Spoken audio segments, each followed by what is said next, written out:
jaminan keselamatan dari api neraka.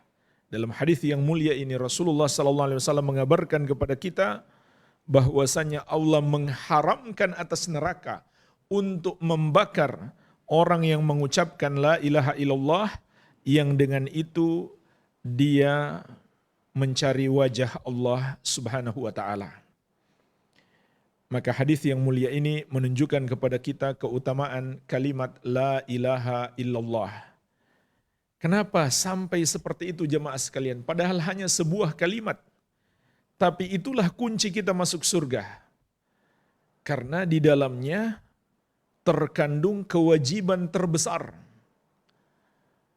Sehingga makna hadis ini tentunya bukan sekedar kita ucapkan, tapi kita amalkan kewajiban yang terkandung di dalamnya. Oleh karena itu, Rasulullah SAW mengatakan, orang yang mengucapkan la ilaha illallah, yabtagi bidzalika wajh Allah. Dengan itu dia mencari wajah Allah. Artinya, dia mesti ada usaha. Dia mesti ada usaha. Usahanya adalah mengamalkan apa yang terkandung di dalam la ilaha illallah tersebut. Makanya Imam Az-Zuhri rahimahullah disebutkan dalam riwayat Muslim, setelah beliau meriwayatkan hadis ini, beliau lalu berkata, "Tsumma wajabat ba'da dzalika umurun wa hurrimat umurun, fala yaghtarru mughtarrin bihadza." Kemudian setelah mengucapkan la ilaha illallah, ada kewajiban yang mesti diamalkan, ada pula yang haram yang harus ditinggalkan. Jangan sampai seseorang salah paham, cuma ucapkan la ilaha illallah, dengan itu saja dia masuk surga. Para ulama mengatakan sebetulnya Imam Az-Zuhri rahimahullah nggak perlu menjelaskan itu. Hadisnya sudah mengandung makna itu. Karena Nabi SAW tidak saja mensyaratkan untuk selamat dari neraka itu dengan ucapan la ilaha illallah, tapi ada lanjutannya kan? Ya batagi bidzalika wajah Allah. Dia mencari dengan itu wajah Allah. Dia mencari. Berarti dia mesti ada usaha. Tidak boleh dia hanya mengucapkan saja. Mesti ada usaha untuk menggapai surga Allah Subhanahu wa taala dan selamat dari api neraka. Sampai-sampai para ulama mengatakan, Imam Az-Zuhri rahimahullah tanpa menjelaskan itu pun, kalau kita perhatikan hadis ini dengan seksama, kita sudah paham. Cuma karena Imam Az-Zuhri khawatir orang salah paham, yang penting sudah ucapkan, nggak perlu diamalkan lagi, maka beliau mengingatkan, ini bukan sekedar diucapkan, jangan salah paham. Begitu pula jamaah sekalian, Imam Wahab bin Munabbih rahimahullahu ta'ala sebagaimana disebutkan oleh Al-Bukhari, pernah ditanya, Alaysa la ilaha illallah miftahul jannah? Bukankah la ilaha illallah itu adalah kunci surga? Maksudnya itu kan sudah cukup bagi kita. Qala bala. Kata beliau betul, la ilaha illallah adalah kunci surga. Walakin ma min miftahin illa walahu asnan. Akan tetapi tidak ada satu kunci pun kecuali pasti memiliki gerigi. Harus punya gerigi. Fa in ji'ta bimiftahin lahu asnan futihalak. Wa illa lam yuftah. Maka apabila kamu datang kelak di hari kiamat membawa kunci yang bergerigi, maka akan dibukakan pintu surga itu untukmu. Tapi kalau kunci kamu tidak bergerigi, tidak bisa membuka pintu surga. Karena kuncinya rusak, kuncinya dol, nggak ada geriginya lagi. Sehingga tidak bisa membuka pintu surga. Jadi jamaah sekalian, maksud orang yang mengucapkan la ilaha illallah di sini, jelaslah bukan sekedar dia ucapkan, tapi dia pahami maknanya, dia yakini kebenarannya, dan dia amalkan dalam kehidupannya. Dan sepakat ulama, tidak ada perbedaan pendapat. Orang yang mengucapkan saja tanpa dia pahami artinya, tidak ada gunanya. Orang yang sudah paham artinya, tapi dia tidak meyakini kebenarannya, juga tidak ada gunanya. Orang yang memahami artinya, meyakini kebenarannya, tapi tidak mau mengamalkannya, juga tidak ada gunanya. Dan contoh-contoh orang seperti ini ada. Di antaranya Abu Thalib. Abu Thalib luar biasa. Dia mengetahui arti la ilaha illallah. Karena mereka orang Arab, mereka paham bahasa Arab. Namun sangat disayangkan banyak orang mengaku muslim hari ini, dia tidak tahu arti la ilaha illallah. Orang-orang musyrik yang dulu menentang dakwah Rasulullah SAW. Kenapa mereka menentang? Karena mereka tahu arti la ilaha illallah. Dan mereka juga umumnya meyakini kebenarannya seperti Abu Talib. Abu Talib yakin agama yang dibawa Muhammad SAW adalah agama yang benar. Muhammad tidaklah pernah berdusta sedikit pun. Bukan sampai di situ saja, Abu Talib bahkan membela Nabi Muhammad SAW, melindungi beliau, dan Abu Talib juga ikut menderita ketika orang-orang musyrik menyakiti Rasulullah SAW. Di antaranya ketika diboikot selama 3 tahun, Rasulullah SAW dan keluarga beliau sampai tinggal makan daun-daunan saja sehingga mulut-mulut mereka terluka. Abu Talib pun ikut merasakan penderitaan itu. Cuma satu yang tidak dimiliki oleh Abu Talib, dia tidak mau mengamalkan la ilaha illallah, dia tidak mau tunduk kepadanya, dia tidak mau menyembah hanya kepada Allah yang satu saja, hanya karena takut celaan manusia. Hanya karena takut dibilang telah meninggalkan ajaran nenek moyang, hanya karena takut dicelah. Mungkin kalau di zaman sekarang nanti dikatakan menyelisihi kearifan lokal. Hanya karena takut dibilang seperti itu, Abu Talib akhirnya tidak masuk Islam. Na'udzubillah, dia mati dalam keadaan tidak beriman kepada Allah. Jadi tidak ada manfaat walaupun dia yakini kebenarannya tapi tidak diamalkan. Maka jelaslah makna hadis ini bukan sekedar diucapkan, tapi juga diamalkan. Sebagaimana juga di hadis yang lain, Nabi SAW mengatakan, Man qala la ilaha illallah wa kafara bima yu'badu min dunillah. Barang siapa mengucapkan la ilaha illallah dan ingkar terhadap semua yang disembah selain Allah Subhanahu wa ta'ala. Bagaimana cara mengamalkannya? Ini sudah kita jelaskan di pembahasan dalil sebelumnya, yaitu dengan mengamalkan 2 rukunnya, an-nafyu wal itsbat, penafikan dan penetapan, yang juga terkandung dalam firman Allah, فَمَنْ يَكْفُرْ بِالطَّاغُوتِ وَيُؤْمِنْ بِاللَّهِ فَقَدِ اسْتَمْسَكَ بِالْعُرْوَةِ الْوُثْقَى. Kata Allah, barang siapa yang ingkar kepada tagut dan beriman kepada Allah. Ingkar kepada tagut itulah arti la ilaha. Mengingkari dan menyalahkan semua peribadahan kepada selain Allah dan menjauhi sejauh-jauhnya, menjauhinya sejauh-jauhnya. Itu arti la ilaha. Dan beriman kepada Allah, itu arti illallah. Kita imani hanya Allah yang berhak disembah. Maka kata Allah, siapa yang melakukan itu, faqad istamsaka bil urwatil wuthqa.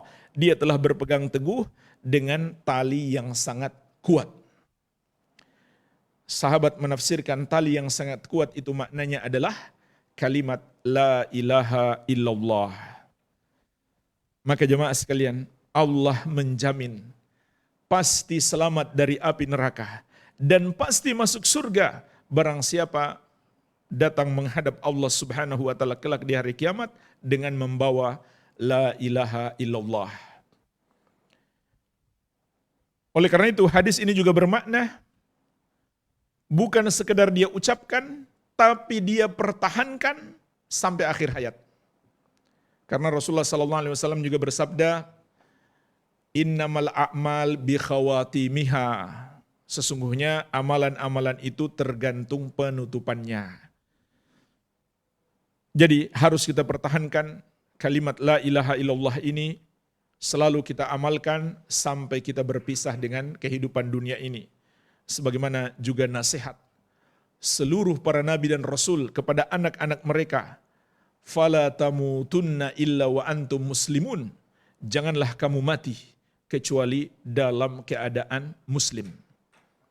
Ya ayyuhalladzina amanu taqullaha haqqa tuqatih wa la tamutunna illa wa antum muslimun. Juga wasiat Allah, wahai orang-orang yang beriman, bertakwalah kalian kepada Allah dengan sebenar-benar takwa. Dan jangan sekali-kali kamu mati kecuali kamu sebagai seorang muslim. Dan seseorang itu disebut muslim kalau dia punya la ilaha illallah Apabila dia tidak lagi mengamalkan la ilaha illallah, maka dia bukan lagi seorang muslim. Oleh karena itu, jika ada seseorang yang membenarkan, tidak mengingkari peribadahan kepada selain Allah, Islamnya batal. Karena la ilaha illallahnya batal. Jika ada seseorang, walaupun dia yakin hanya Allah yang berhak disembah, tapi dia kemudian mempersembahkan salah satu ibadahnya kepada selain Allah, maka Islamnya batal. Karena la ilaha illallahnya batal. Sebagaimana seseorang itu menjadi muslim dengan kalimat la ilaha illallah, karena dia ucapkan, dia paham artinya, dia yakini kebenarannya, kemudian dia amalkan. Begitu pula sebaliknya, orang yang mengingkari la ilaha illallah atau tidak mengamalkan la ilaha illallah, maka itu membatalkan Islamnya. Pelajaran lainnya jemaah sekalian yang bisa kita petik dari hadis yang mulia ini adalah bagaimanapun keadaan seorang muslim, dia pasti selamat. Syarat dia selamat itu hanya satu. Dia menghadap Allah membawa tauhid. Membawa kalimat la ilaha illallah. Tidak melakukan dosa kesyirikan sedikit pun. Ini syarat dia selamat. Bagaimanapun seorang muslim, dia pasti selamat. Sehingga kita pun paham bahwa seburuk-buruknya seorang muslim, dia masih lebih baik daripada orang yang tidak beriman. Jangan sekali-kali kita mengatakan walaupun dia non-muslim, tapi dia enggak korup.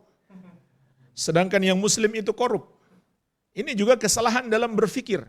Kenapa enggak dibandingkan antara muslim yang baik dengan muslim yang korup? Kok dibandingkan muslim yang korup dengan non-muslim? Masih terlalu banyak orang yang muslim yang tidak korup, yang baik. Ini pertama jemaah sekalian. Yang kedua, dosa syirik itu dosa tidak terampunkan. Dosa yang memastikan seseorang masuk neraka kalau dia enggak bertobat sampai mati. Sementara dosa korupsi itu adalah dosa besar. Kalau pelakunya tidak bertobat sampai mati, mungkin Allah ampuni kalau Allah menghendaki. Mungkin Allah ampuni kalau Allah menghendaki. Mungkin juga Allah tidak ampuni kalau Allah menghendaki. Allah azab pelakunya. Tapi karena dia masih muslim, dia tidak berbuat dosa syirik, maka azabnya tidaklah kekal. Azabnya tidaklah kekal. Oleh karena itu, makna keselamatan dari api neraka ini bisa mengandung dua makna. Pertama, selamat secara sempurna. Yang kedua, selamat tapi tidak sempurna. Sempurna artinya apa? Langsung selamat, masuk surga. Sedangkan yang tidak sempurna, dia selamat tapi terancam masuk neraka. Andai dia masuk neraka, akan selamat juga. Setelah dia menjalani azabnya di neraka, Allah selamatkan dan masuk ke surga. Dan itu bergantung pada bagaimana kita menyempurnakan tauhid di dunia. Tauhid kita sudah ada. Tapi kalau kita melakukan perbuatan-perbuatan dosa, dan dosa itu adalah kesyirikan dan kekufuran, maka itu menghilangkan tauhid. Namun apabila dosa itu tidak sampai tingkat kesyirikan dan kekufuran, itu mengurangi tauhid. Berarti tauhidnya ada, tapi tidak sempurna. Orang yang menyempurnakan tauhid dengan menjauhi semua dosa, bukan hanya dosa syirik, maka jaminan keselamatan untuk masuk surga dan selamat dari api neraka pun sempurna baginya. Yaitu dia langsung masuk surga. Sedangkan orang yang tidak menyempurnakan tauhidnya di dunia, dia hanya menjauhi dosa yang membatalkan tauhid, tapi dosa-dosa yang mengurangi tauhid, seperti dosa-dosa besar, korupsi, mencuri, riba, berjudi, minum khamar, dia belum menjauhinya. Sampai mati dia enggak bertobat, maka keselamatan baginya pun tidak sempurna. Tidak sempurna artinya apa? Bukan pasti masuk neraka, tidak. Terancam masuk neraka. Karena nasibnya kembali kepada kehendak Allah. Sebagaimana di surat An-Nisa ayat 48 Allah menegaskan, innallaha La yaghfiru ayyushraka bihi wa yaghfiru ma duna dzalika liman yasha. Sesungguhnya Allah tidak akan mengampuni dosa syirik dan akan mengampuni dosa selain itu bagi siapa yang Dia kehendaki. Andai Allah menghendaki diampuni, maka diampuni berarti langsung masuk surga. Andai Allah menghendaki diazab, maka diazab. Namun karena dia bukan orang musyrik, dia masih punya la ilaha illallah, maka suatu hari dia akan dimasukkan ke dalam surga, dikeluarkan dari api neraka. Oleh karena itu, makna hadis ini adalah pasti selamat, tidak mungkin tidak. Pasti selamat, tidak mungkin tidak. Pelajaran lainnya yang bisa kita petik dari hadis ini adalah penetapan sifat wajah bagi Allah Subhanahu wa taala. Makna hadis ini jemaah sekalian, orang yang mengucapkan la ilaha illallah dengan itu dia mencari wajah Allah.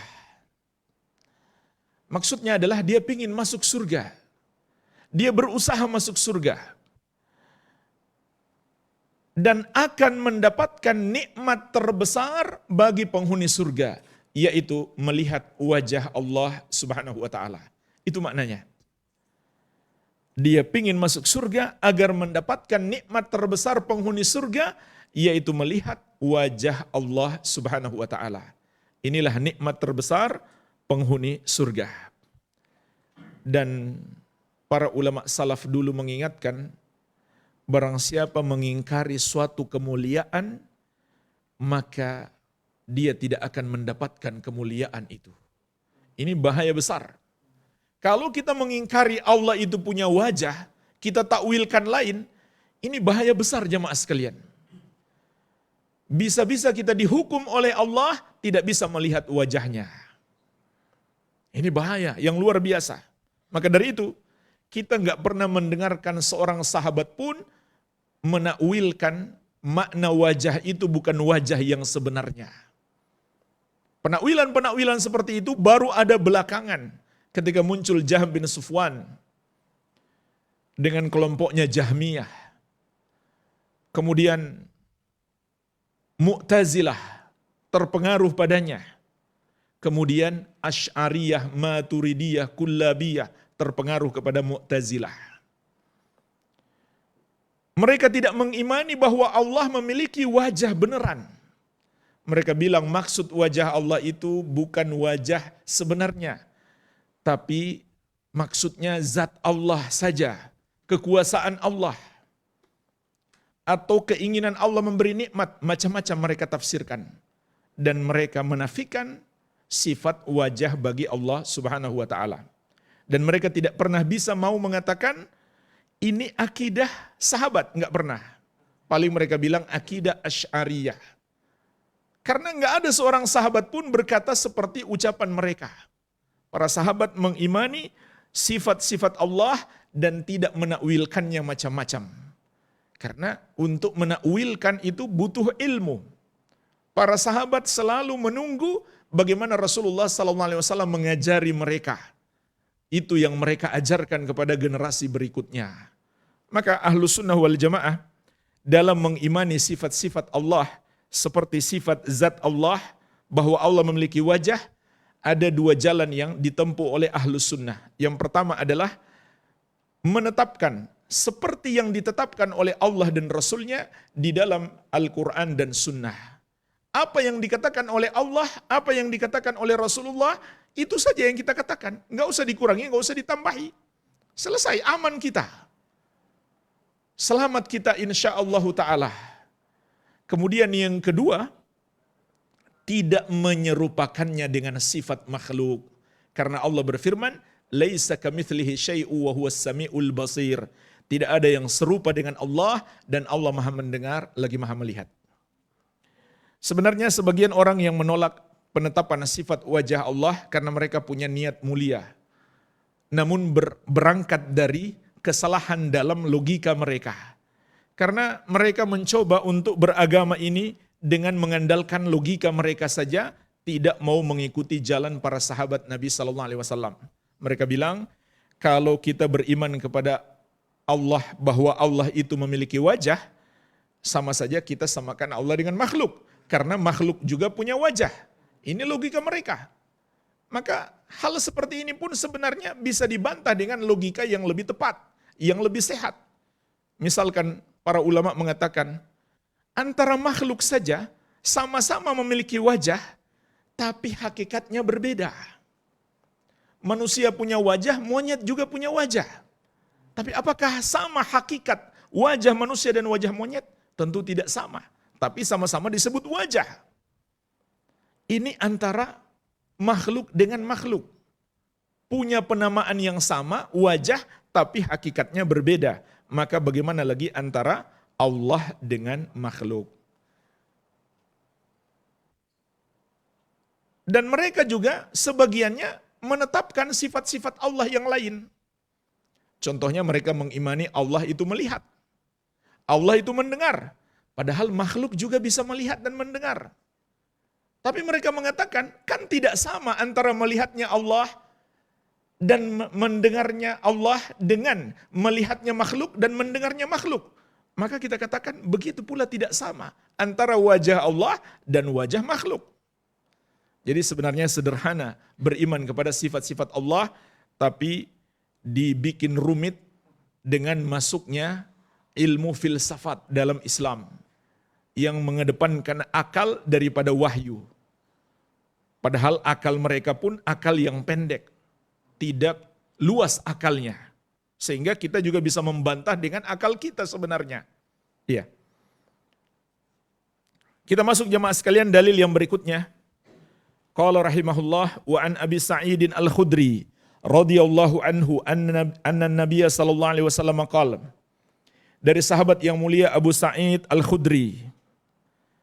Nama asli beliau adalah Sa'ad bin Malik bin Sinan Al-Ansari radhiyallahu anhu, semoga Allah meridhai beliau.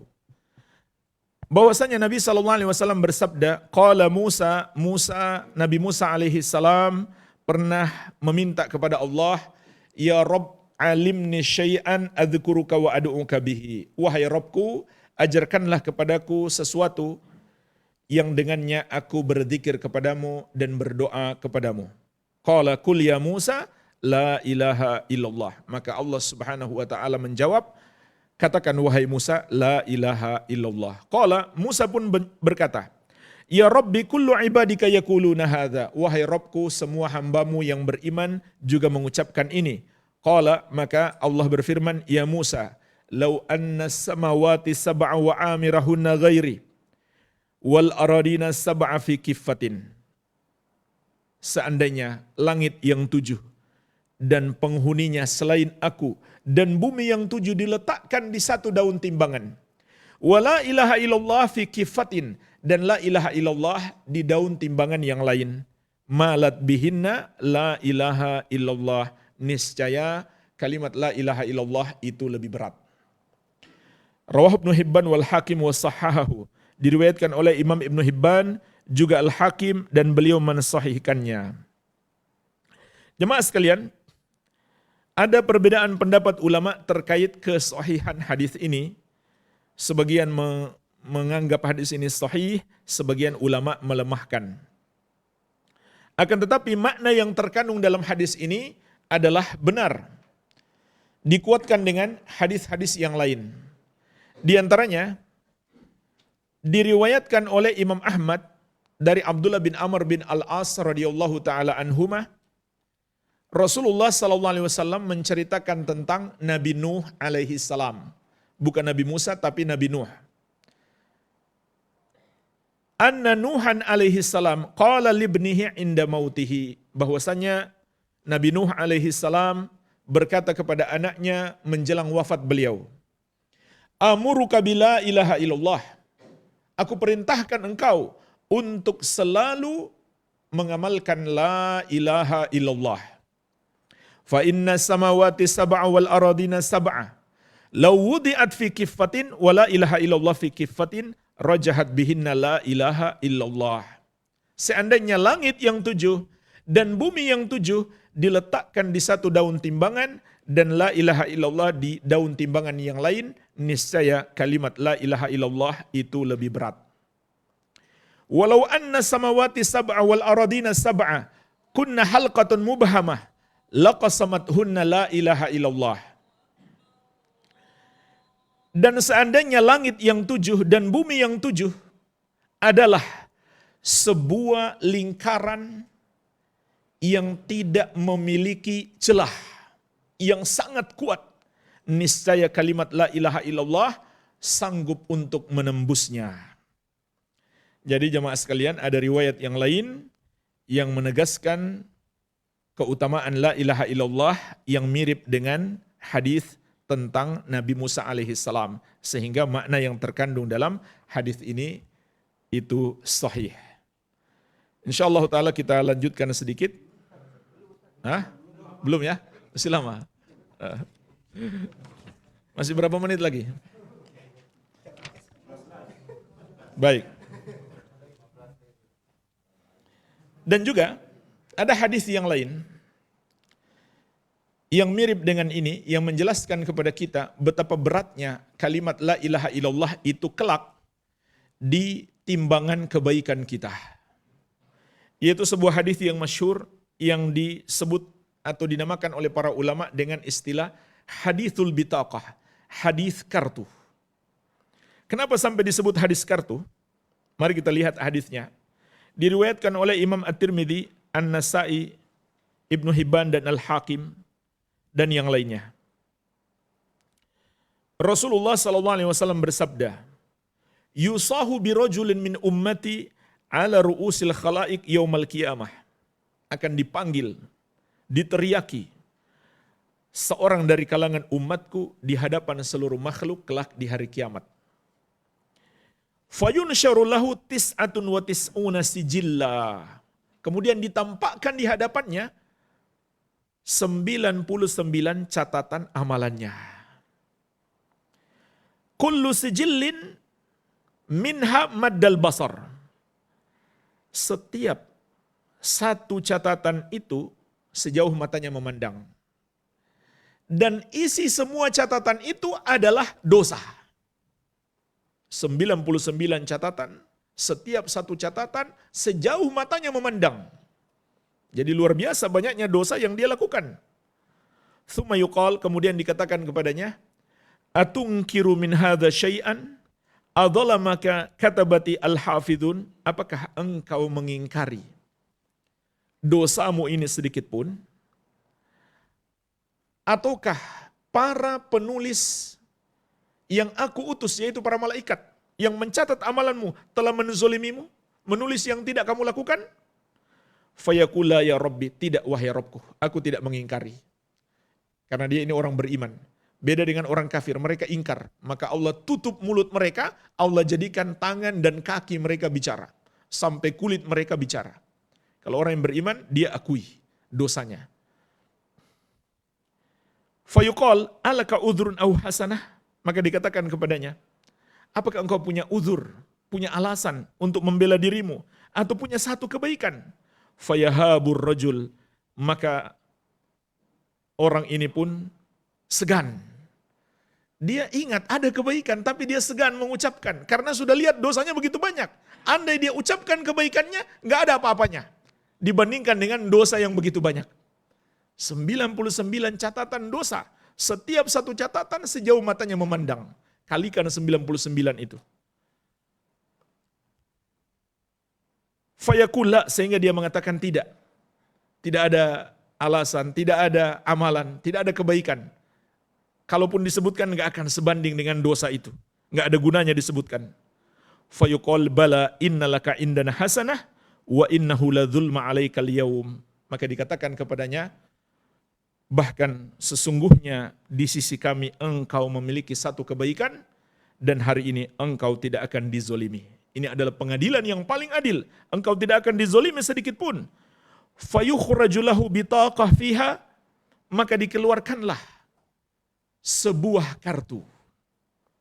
Dikeluarkanlah sebuah kartu, disitulah tertulis catatan amalannya. Apa yang tertulis di situ jamaah sekalian? Asyhadu an la ilaha illallah wa anna Muhammadan abduhu wa rasuluh. Fayaqul ya Rabb ma hadhil bitaqah ma hadhihi sijilat. Maka dia pun berkata, wahai Robku, apalah gunanya kartu kecil ini dibanding 99 catatan. Setiap satu catatan sejauh matanya memandang.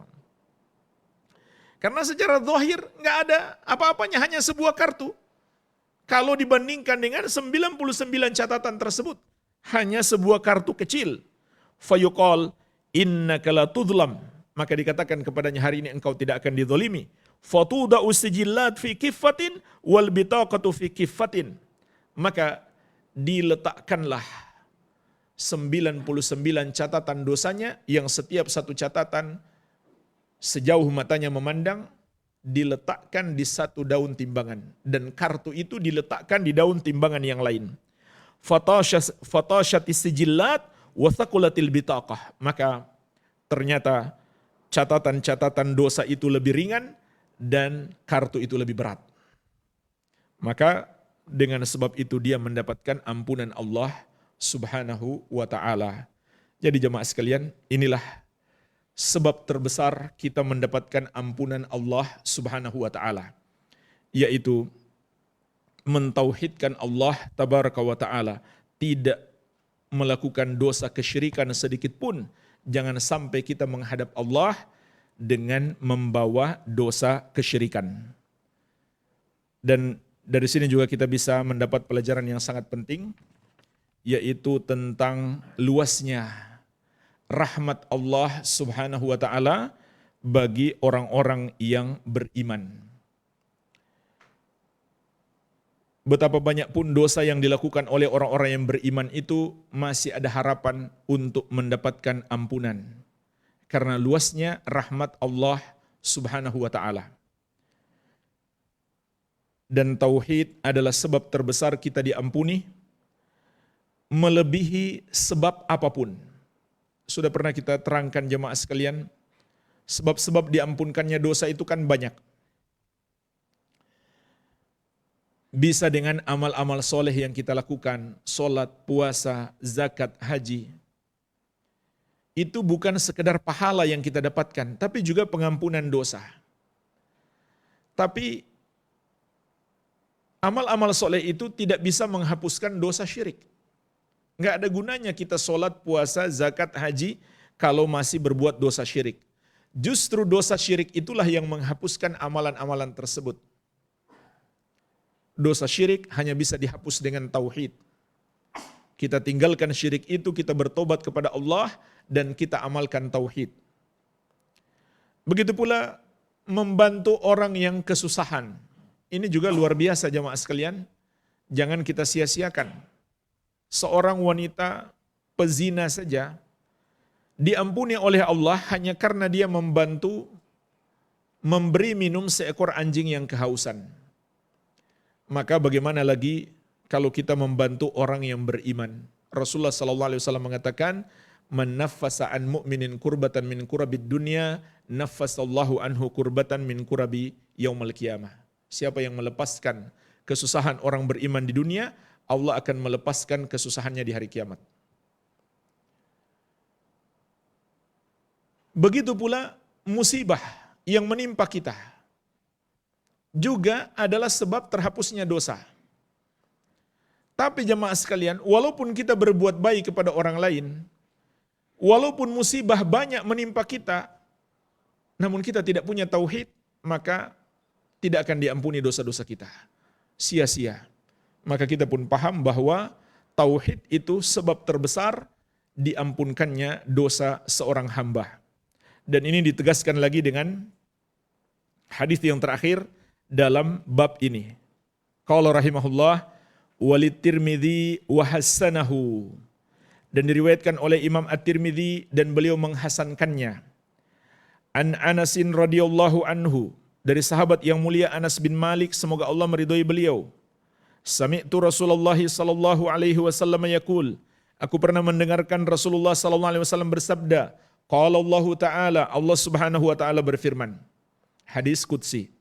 Ya bani Adam, law ataitani bi qurabil ardi khataya, thumma lakitani la tusyriku bi syai'an, la ataituka bi qurabiha maghfiratan. Wahai anak Adam, andaikan engkau datang menghadapku dengan membawa dosa sepenuh bumi, namun engkau tidak mempersekutukan aku sedikit pun, maka aku akan memberikan kepadamu ampunan sepenuh bumi itu pula.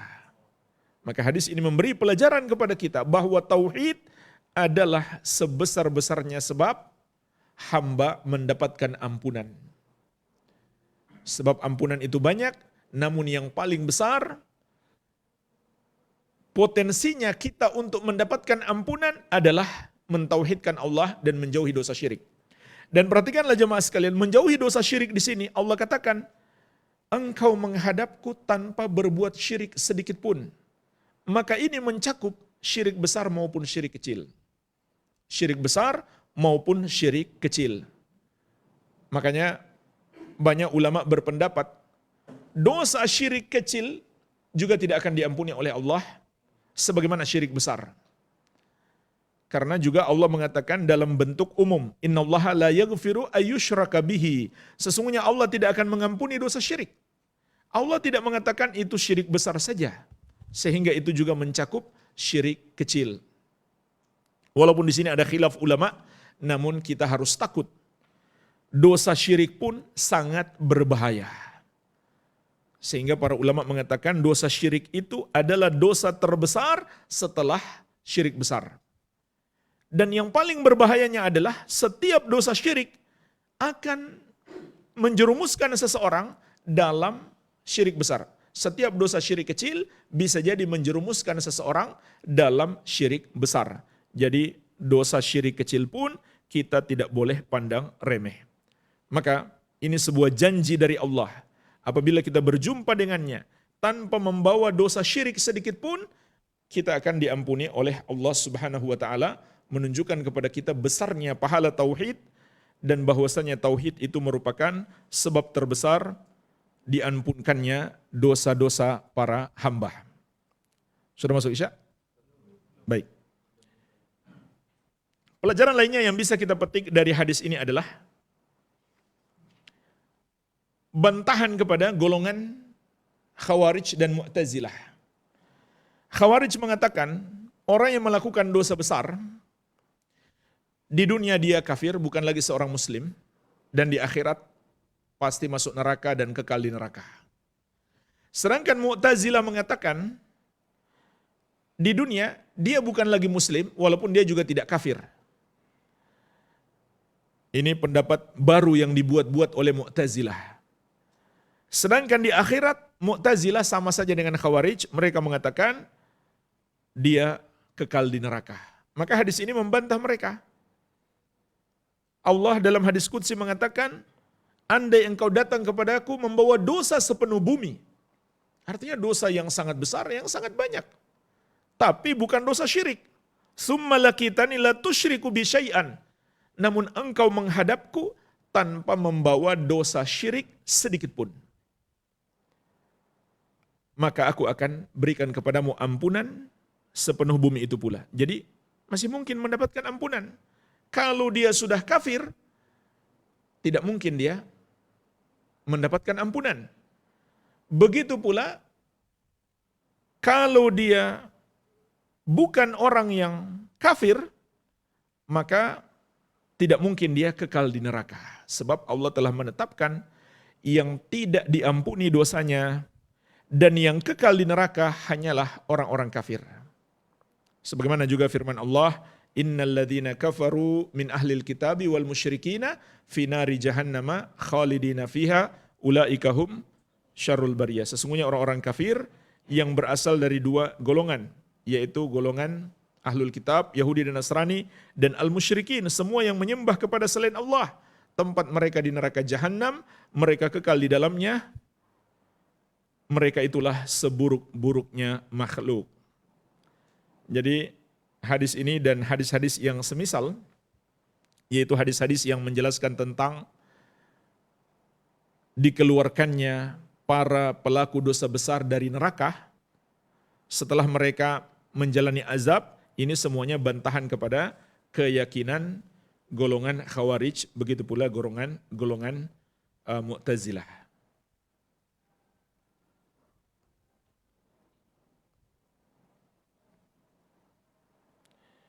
Dalam hadis ini juga terkandung pelajaran penetapan adanya kebangkitan, begitu pula hisab dan pembalasan dari Allah Subhanahu wa taala. Bahwa semua yang kita kerjakan kelak akan kita pertanggungjawabkan di hadapan Allah Subhanahu wa taala. Walhamdulillah, selesai bab yang kedua. Insyaallah kita lanjutkan tanya jawab setelah sholat Isya. Wabillahi taufik.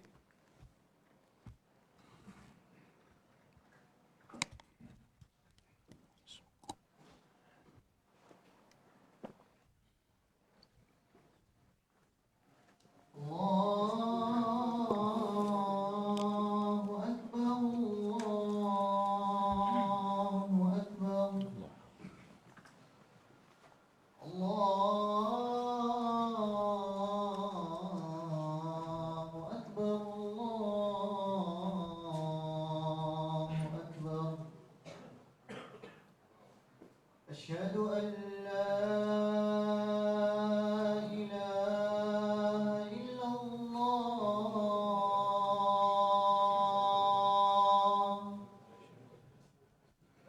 أشهد أن لا إله إلا الله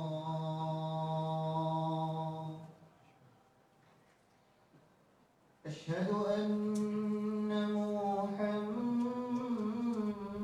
رسول الله أشهد أن محمد رسول الله حي على الصلاة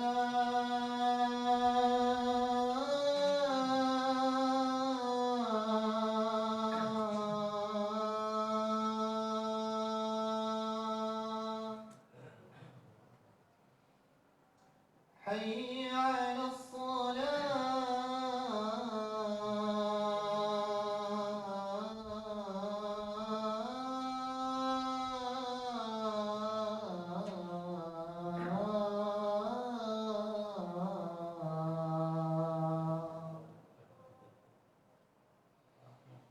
حي على الفلاح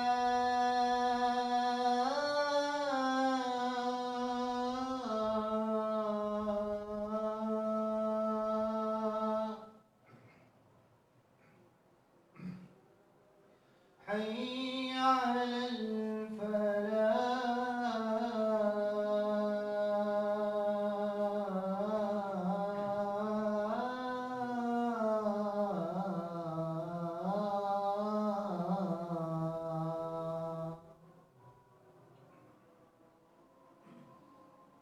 الله أكبر الله أكبر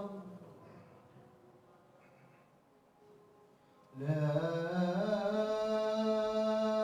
إله إلا الله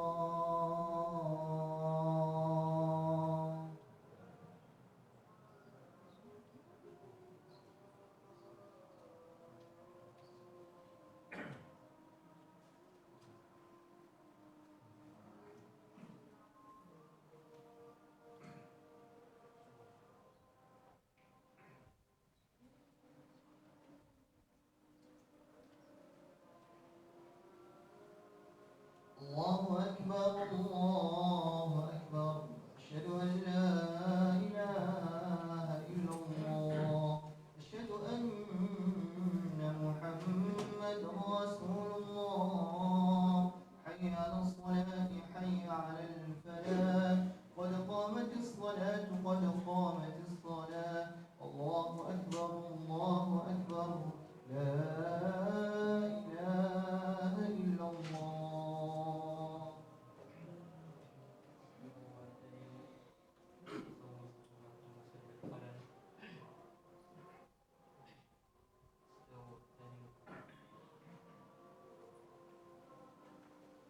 الله أكبر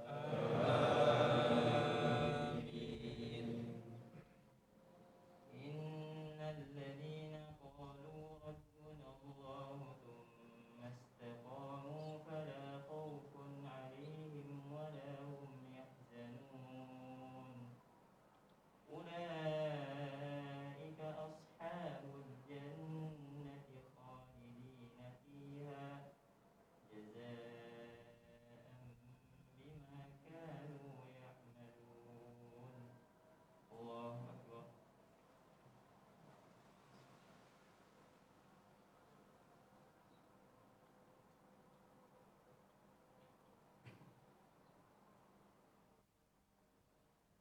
سمع الله لمن حمده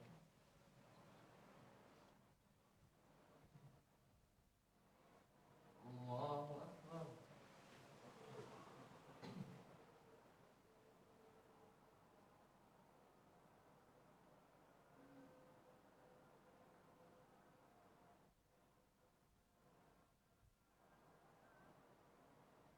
الله أكبر الله أكبر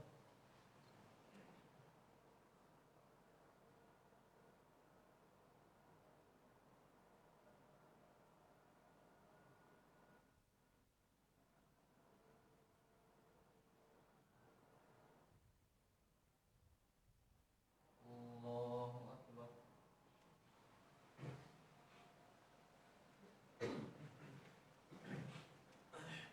الحمد لله رب العالمين الرحمن الرحيم مالك يوم الدين إياك نعبد وإياك نستعين اهدنا الصراط المستقيم صراط الذين أنعمت عليهم غير المغضوب عليهم ولا الضالين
Udah habis materinya.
Baik. Bismillahirrahmanirrahim. Walhamdulillah. Wassalatu wassalamu ala rasulillahi wa ba'd. Fa ikhwani wa akhwati fillah, rahimani wa rahimakumullah. Semoga Allah subhanahu wa ta'ala senantiasa mencurahkan rahmatnya kepada kita sekalian. Kita mendapati banyak dalil yang menyebutkan orang yang hanya punya syahadat la ilaha illallah, bahkan disebutkan dalam sebuah hadis, orang yang punya keimanan di hatinya hanya sebesar dzarrah, yaitu semut yang paling kecil, maka semuanya akan selamat. Yang penting dia masih status mukmin, beriman, muslim.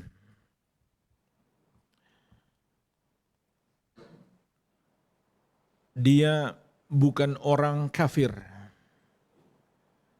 bukan orang yang melakukan perbuatan dosa-dosa kekafiran dan kesyirikan. Mungkin dia banyak dosanya, tapi dosanya tidak sampai membatalkan iman, sehingga imannya masih ada walaupun lemah. Saking lemahnya disebutkan dalam hadis, orang yang diselamatkan dari api neraka sampai yang imannya sebesar dzarrah. Nah, jadi muncul pertanyaan, bukankah kalimat la ilaha illallah itu tidak hanya sekedar ucapan, harus diamalkan? Maka kita katakan hadis-hadis tersebut sama sekali tidak menafikan. Sama sekali tidak menafikan kewajiban untuk beramal. Kewajiban untuk mengamalkan la ilaha illallah. Dan juga tidak menunjukkan bahwa mereka tidak mengamalkan la ilaha illallah. Justru malah sebaliknya. Hadis-hadis tersebut menunjukkan mereka mengamalkan la ilaha illallah. Buktinya apa? Mereka masih muslim. Kalau seandainya mereka tidak mengamalkan la ilaha illallah, mereka bukan lagi muslim. Jadi barangkali seperti itu menjamaknya, atau memahami hadis-hadis tentang orang yang punya keimanan sedikit sekali, bahkan dalam hadis bitaqah yang kita sebutkan tadi, dia hanya punya asyhadu an la ilaha illallah wa anna muhammadan abduhu wa rasuluh. Itu saja amalannya. Maka jemaah sekalian, pertama, hadis ini tidak menafikan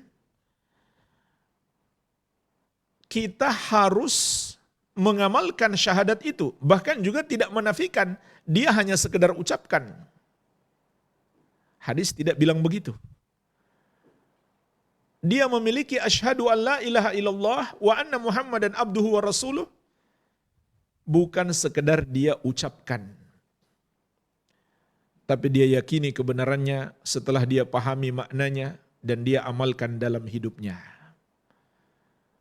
Yaitu minimal pengamalannya adalah dia masih punya tauhid dan tidak melakukan dosa yang membatalkannya. Jadi hadisnya masih sangat global, nggak boleh kita bawa kepada pemahaman yang tidak benar. Mesti kita bawa kepada pemahaman yang dipahami oleh ulama ahli sunnati wal jamaah. Kesimpulannya, hadis-hadis yang menceritakan selamatnya orang-orang yang masih punya keimanan, walaupun mereka tidak disebutkan punya amalan, sama sekali tidak menafikan bahwa mereka punya amalan. Ini yang pertama. Yang kedua, mereka tidak melakukan dosa kesyirikan dan kekufuran. Sehingga imannya tidak batal. Kemudian yang ketiga, ada kemungkinan yang ketiga jamaah sekalian, bisa jadi dia baru masuk Islam. Nggak punya amalan apa-apa, karena baru masuk Islam. Kemudian wafat. Seperti anak muda Yahudi yang sakit keras kemudian dijenguk oleh Rasulullah SAW. Maka Rasulullah SAW mengajak dia masuk Islam, mengucapkan la ilaha illallah. Dia melihat kepada ayahnya mengatakan ati Abul Qasim, taati Abul Qasim, yaitu Nabi Muhammad SAW. Dia pun masuk Islam, tidak lama dia wafat. Belum pernah sholat, belum pernah puasa, belum pernah zakat, belum pernah haji, belum pernah apapun kecuali syahadat itu saja. Maka Rasulullah SAW sangat senang karena dia sempat masuk Islam sebelum wafat. Artinya dia penghuni surga. Itu yang membuat Rasulullah SAW sangat senang orang itu masih bisa selamat di detik-detik terakhir kehidupannya. Ya, barangkali seperti itu. Wallahu ta'ala a'lam. Ada pertanyaan lain? Tafadhal. Apakah orang pada saat sakaratul maut mengucapkan la ilaha illallah langsung masuk surga? Enggak langsung, ke kubur dulu.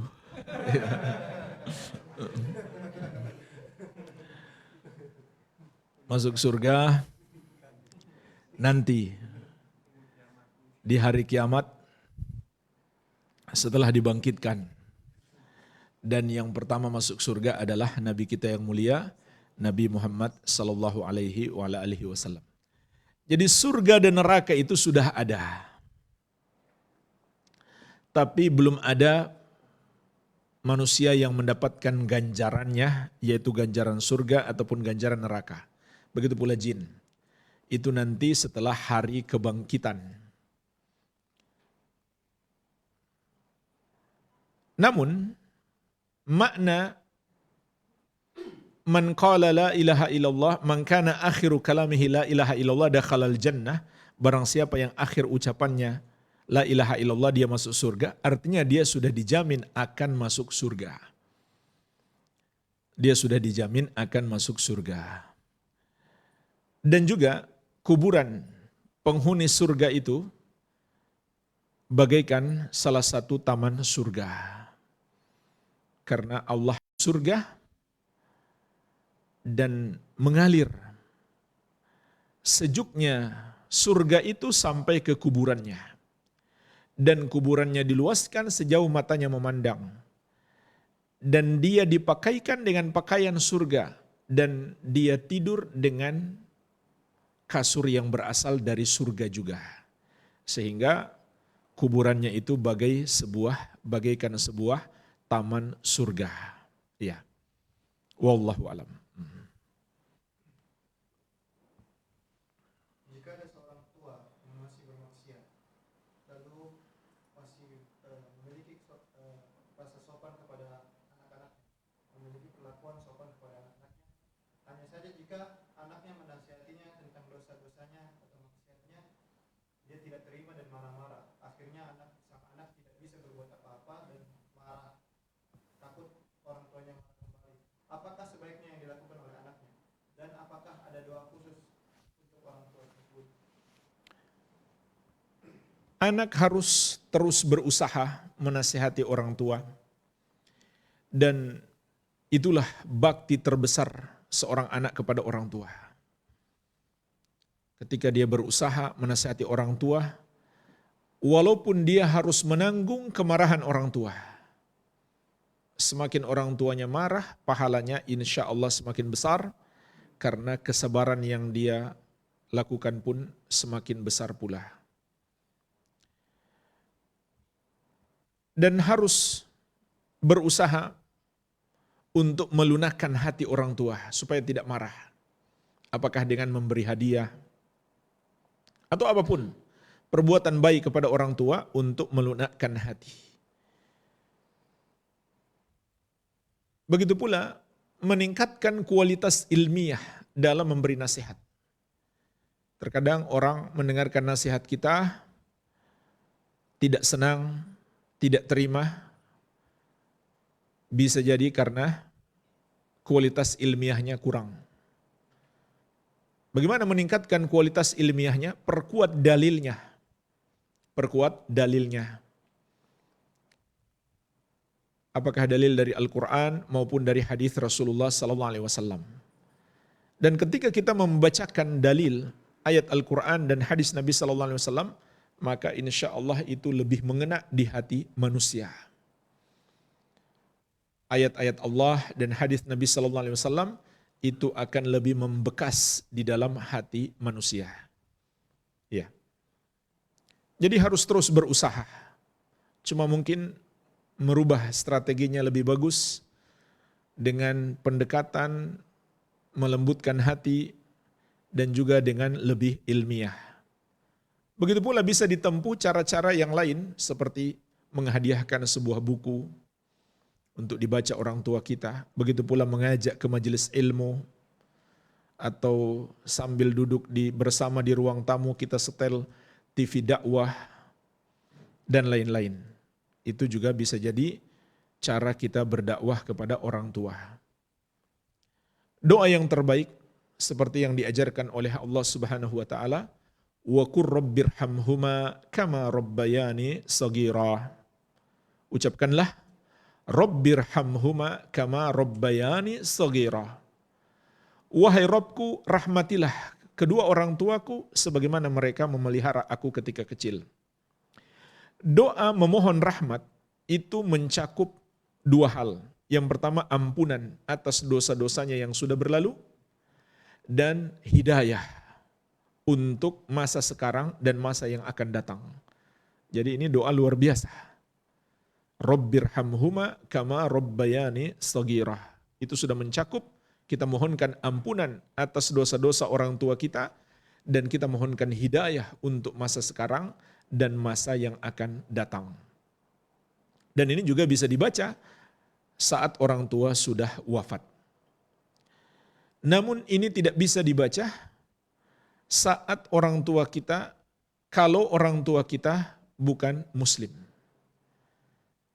Kita nggak bisa memohonkan ampun bagi orang tua kita yang bukan muslim.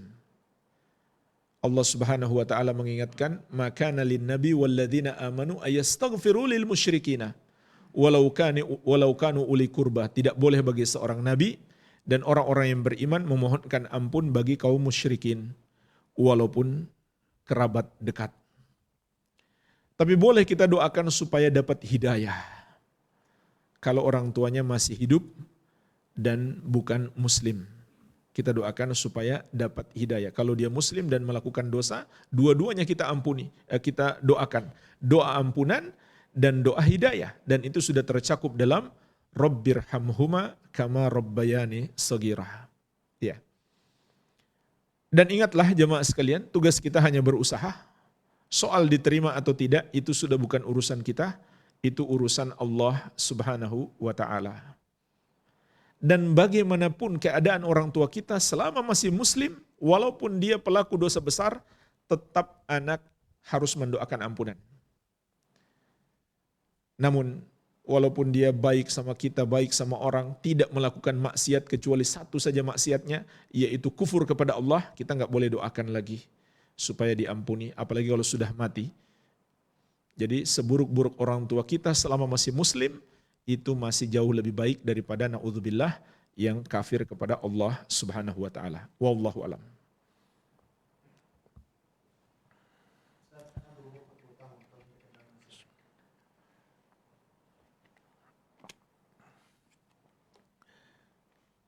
Jemaah sekalian, 40 tahun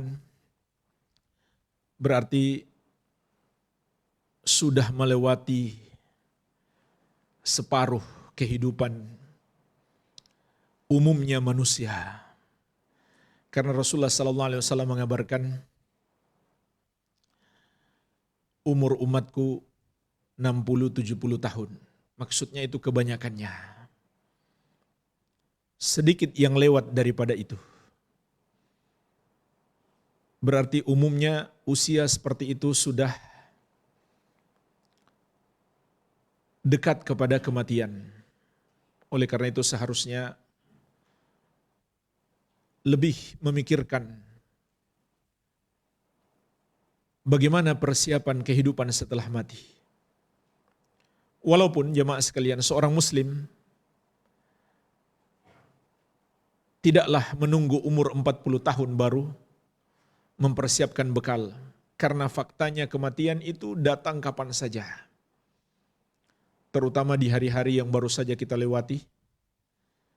Ketika pandemi itu masih begitu dahsyat.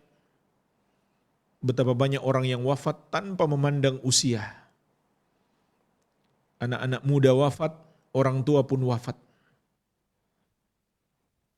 Kematian bisa datang kapan saja. Maka Rasulullah SAW mengingatkan kita, akthiru min dzikri hadzimil ladzat, perbanyaklah mengingat pemutus segala kenikmatan dunia.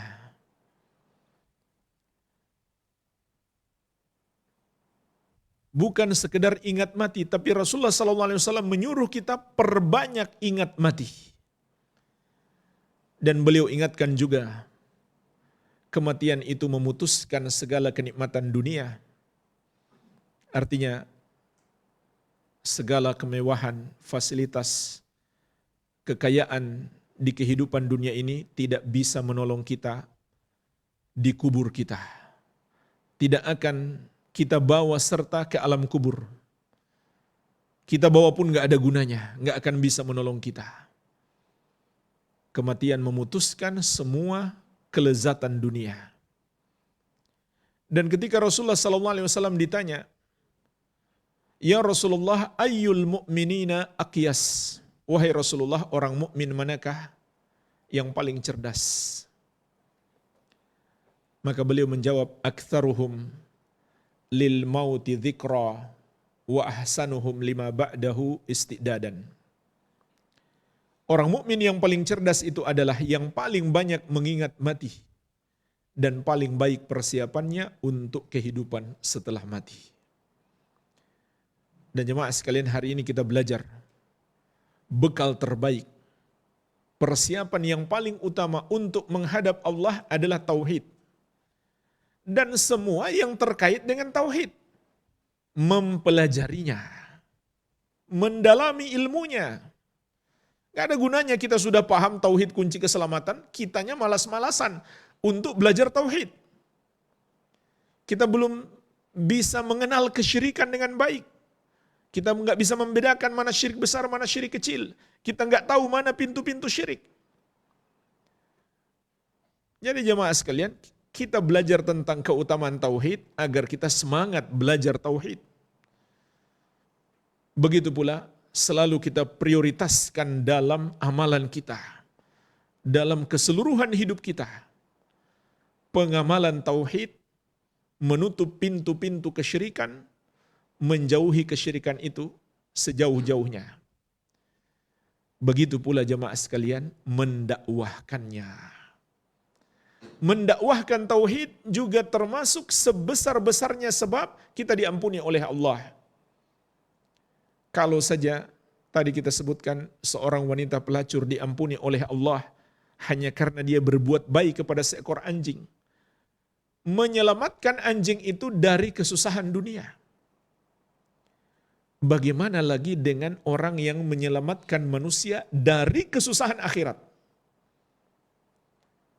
Bagaimana caranya jemaah sekalian kita selamatkan manusia dari kesusahan akhirat? Ajarkan dia tauhid. Terangkan kepada dia tentang kesyirikan agar dia menjauh sejauh-jauhnya dari kesyirikan. Berarti kita menyelamatkan dia dari kesusahan di akhirat. Maka itu adalah jauh lebih besar sebagai sebab kita mendapatkan ampunan dari sekedar memberi minum seekor anjing yang kehausan. Harus semangat jemaah sekalian dalam mendakwahkan tauhid. Harus turut andil dalam mendakwahkan tauhid. Dan ketahuilah jemaah sekalian, kita sampai 100 tahun pun umur kita pendek. Sampai 100 tahun pun umur kita pendek. Dibandingkan dengan perjalanan jauh kita setelah kematian. Umur pendek kita pun ternyata tidak semua diisi dengan kebaikan-kebaikan. Mungkin banyak dosa.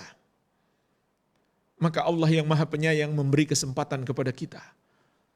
Dengan umur yang singkat ini kita bisa mendapatkan pahala yang melimpah. Sampai-sampai para ulama mengatakan ada umur yang kedua. Umur yang kita nikmati setelah mati. Kenapa? Karena pahala kita masih mengalir. Jadi manfaatkan kesempatan ini. Di antaranya dengan berdakwah. Jemaah sekalian, luar biasa pahala kita berdakwah.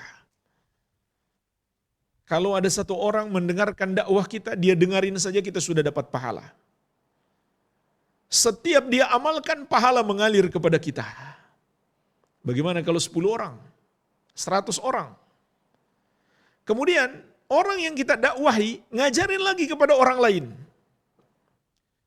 Orang yang mereka dakwahi itu juga mengamalkan apa yang mereka dakwahkan, pahala masih mengalir kepada kita. Begitu seterusnya. Jadi sampai hari ini jemaah sekalian, pahala berdakwah, pahala mengajarkan tauhid, mengajarkan ajaran-ajaran Islam masih mengalir kepada Rasulullah SAW dan para sahabat. Luar biasa pahala mereka. Kita pun bisa seperti itu. Bahkan hari ini kita lebih dimudahkan oleh Allah dengan berbagai macam sarana komunikasi modern kita. Ada medsos, ada YouTube dan lain-lain. Punya Facebook, punya Instagram, jangan upload yang tidak-tidak. Jangan cuma gambar makanan, upload jalan-jalan. Yang paling parah komentari urusan politik. Dia bukan ahli politik, bukan ulama. Bukan pula pemerintah yang berwenang. Bahaya jemaah sekalian mengomentari urusan besar, urusan orang banyak. Yang berhak berbicara tentang urusan orang banyak hanya pemerintah dan para ahlinya. Begitu pula para ulama kalau berkaitan dengan hukum-hukum. Gak semua orang berhak berbicara. Kita setiap hari upload satu ayat tentang tauhid, satu hadis tentang petunjuk Nabi SAW, itu luar biasa. Bisa jadi dengan sebab itu pahala kita terus mengalir. Kita mati, Facebook kita masih ada, orang masih share, orang masih membacanya, YouTube kita masih ada, orang masih menonton video-video yang bagus, dan seterusnya. Manfaatkan itu. Share seluas-luasnya. Di WhatsApp kita, di teman-teman WhatsApp, di grup-grup. Sebarkan dakwah tauhid. Maka ini termasuk bekal terbaik kita, bahkan menjadi amalan yang akan terus mengalir. Begitu pula jemaah sekalian membantu para penuntut ilmu, membantu pondok-pondok pesantren, ahlus sunnati wal jamaah, membantu para ulama berdakwah, membantu para santri belajar, maka kita insya Allah akan mendapatkan pahala yang sama. Jadi mungkin kita merasa, bagaimana saya bisa berdakwah? Saya nggak punya ilmu. Gampang saja, kita sebarkan apa yang telah disampaikan oleh para ulama. Nggak perlu kita yang ngomong sendiri. Tinggal kita share saja apa yang disampaikan oleh para da'i ahli sunnati wal jamaah. Begitu pula kalau kita punya harta, ini bisa lebih hebat lagi. Kita bisa dapat pahala mungkin ratusan ribuan orang yang berdakwah, kalau kita membantu dakwah mereka. Siapapun yang turut serta membantu proses menuntut ilmu atau proses berdakwah, dia akan mendapatkan pahala yang sama. Dia enak-enak di rumah, dia cuma bantu harta.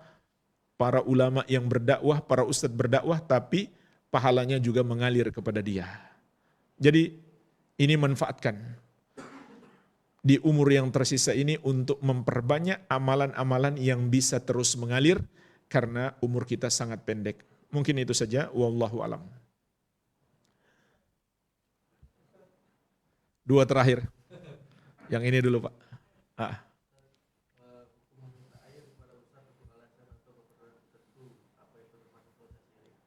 Minta air kepada ustadz karena kepercayaan tertentu. Baik. Karena pengobatan. Baik. Jamaah sekalian, pertama harus dipastikan dulu, itu ustadz beneran atau dukun? Kalau kita minta air kepada dukun, maka syirik, berarti percaya kepada dukun. Dukun dia minta kepada selain Allah. Tapi kalau itu seorang ustadz, beneran ustadz, guru agama di atas ahli sunnati wal jamaah, maka jamaah sekalian, kalau kita minta air, di sini ada dua permasalahan. Yang pertama, hukum merukyah di air. Yang kedua, hukum minta rukyah. Hukum merukyah di air boleh. Ini diamalkan oleh sebagian salaf.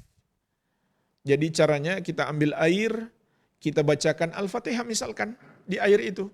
Kemudian kita minumkan bagi orang sakit atau kita mandikan kepadanya. Atau dia gunakan untuk mandi, dia bawa pulang, dia gunakan untuk mandi. Ini boleh. Yang penting yang dibaca adalah ruqyah syar'iyah. Kemudian yang kedua, minta ruqyah. Kalau kita minta air kepada seorang ustadz, air yang sudah diruqyah itu sama saja hukumnya minta ruqyah. Dan inilah pembahasan kita di bab yang ketiga insya Allah. Namun secara singkat, minta ruqyah itu, kalau mintanya kepada dukun, maka hukumnya syirik. Tapi kalau mintanya kepada ustadz yang meruqyah sesuai syariat, maka hukumnya makruh. Kenapa makruh? Karena Rasulullah SAW mengabarkan keutamaan orang-orang yang tidak pernah minta ruqyah adalah mereka termasuk dalam 70.000 orang yang akan masuk surga tanpa hisab dan tanpa azab. Di antara sifat mereka, kata Rasulullah SAW, humul ladzina la yastarqun. Mereka adalah orang-orang yang tidak minta diruqyah. Karena jemaah sekalian, ketika seseorang minta ruqyah kepada orang lain, bisa jadi ada sebentuk ketergantungan hati dia kepada orang yang dia mintai. Atau menjerumuskan kepadanya. Sehingga hukumnya minimalnya adalah makruh. Tapi kalau kita diruqyah tanpa kita meminta, maka boleh. Dan meruqyah itu sendiri adalah amal soleh. Meruqyah adalah amal soleh. Minta ruqyah yang tercelah, minimalnya makruh. Tapi kalau kita meruqyah kita dapat pahala. Meruqyah adalah amal soleh. Ya. Dan kalau kita minta ruqyah untuk orang lain, ini juga boleh. Yang terlarang meminta ruqyah untuk diri kita sendiri. Dan yang paling penting, kita yakini ruqyah itu, ustadz itu dengan ruqyah yang dia lakukan hanya sebab. Yang menyembuhkan adalah Allah. Ini yang paling penting. Allah yang menyembuhkan. Kalau Allah menghendaki sembuh, maka sembuh. Kalau tidak, maka tidak. Walaupun kita sudah menempuh sebab-sebabnya. Barangkali seperti itu, wallahu alam. Terakhir mungkin, Pak. Waalaikumsalam warahmatullahi wabarakatuh.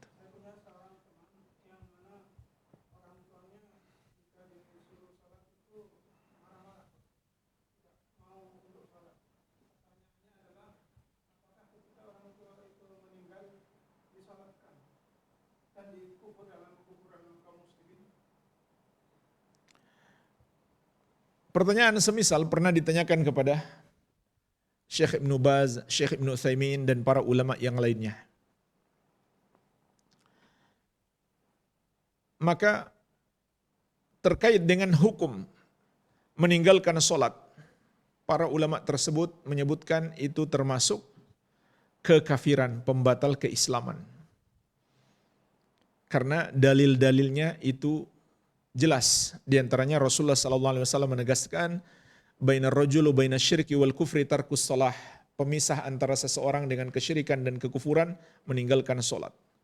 Juga sabda Nabi SAW, al-ahdu alladhi bainana wa bainahumus shalah, faman tarakaha faqad kafar. Perjanjian antara kami dengan mereka adalah solat, siapa meninggalkannya maka dia kafir. Tapi ini yang mulia Abdullah bin Syakik rahimahullahu ta'ala mengatakan, karena ashabu Muhammadin sallallahu alaihi wasallam la yarawna syai'an minal a'mali tarkuhu kufrun ghairas salah. Dahulu para sahabat Nabi Muhammad sallallahu alaihi wasallam tidaklah memandang ada satu amalan yang apabila sekedar ditinggalkan menyebabkan pelakunya itu kafir kecuali salat. Ini dari segi hukum perbuatannya. Adapun dari segi orangnya, maka kembali kepada syarat-syarat pengkafiran. Apakah sudah terpenuhi syarat-syarat pengkafiran kepada orangnya atau tidak? Nah, ini butuh pembahasan yang cukup panjang. Yang jelas, kita tidak boleh mengkafirkan seorang muslim yang terjerumus dalam dosa kekafiran begitu saja.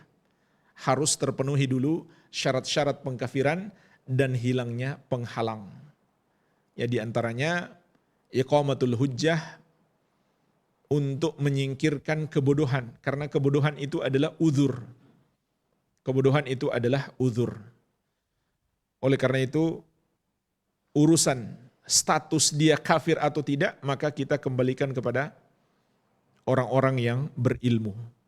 Kita berkonsultasi kepada orang-orang yang berilmu tentang orang-orang tertentu, bagaimana kemudian dipelajari permasalahannya, apakah sudah terpenuhi syarat-syarat untuk pengkafiran terhadapnya, begitu pula sudah hilang penghalang-penghalangnya. Yang kesimpulannya adalah, apabila telah terpenuhi syarat-syarat pengkafiran dan hilang penghalang, maka statusnya kafir. Kalau belum, maka belum. Dan kalau statusnya kafir, berarti kita nggak boleh mensolati dia, tidak boleh memandikan, mengkafani, dan tidak boleh menguburnya di pekuburan kaum muslimin. Nah, mungkin kita masih dalam kondisi ragu. Dia sudah kafir atau tidak? Maka jamaah sekalian, kaidah mengatakan al-yakin la yazulu bisyak. Keyakinan tidaklah dihilangkan dengan keraguan. Maka kalau masih ragu, hukumnya dia masih muslim, karena hukum asalnya dia muslim, tidaklah menghilangkan hukum asal kecuali dengan adanya keyakinan dia sudah menjadi kafir. Ya. Karena ini kasusnya beda dengan orang yang jelas-jelas pindah agama. Kasusnya beda. Kalau dia sudah jelas-jelas pindah agama, maka kita jangan ragu menghukumi dia kafir, murtad, keluar dari Islam. Dia tidak berhak dimandikan, dikafani, disolatkan, dan dikubur di pekuburan kaum muslimin. Wallahu ta'ala a'lam. Ini saja yang bisa kita bahas. Semoga bermanfaat.